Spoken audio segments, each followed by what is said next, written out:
Yo, K-Nellods, welcome back. Today I'm going to show you how to use the floating window on your Android phone.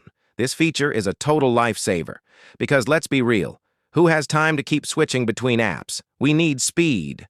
But before we dive in, here's a quick history lesson. Don't worry, no quizzes after this. So, floating windows first appeared in custom Android skins like MIUI, One UI, and EMUI. But Android was like, wait a minute, that's actually useful. So in Android 11, they made it an official feature. Basically, it's like turning your phone into a mini computer, minus the keyboard and the stress of updating Windows. All right, let's do this. Step 1. Open any app you want in a floating window. Let's go with Facebook, because let's face it, scrolling through memes is serious business. Step 2.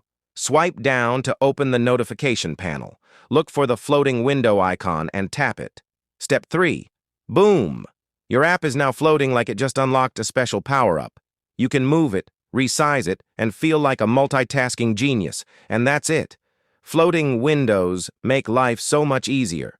Whether you're replying to messages while watching a video or pretending to take notes in an online class, I see you. If this tutorial helped, don't forget to like, subscribe, and hit that bell icon, or else your phone might just refuse to multitask forever. Kidding. See you in the next video here on Nellods TV.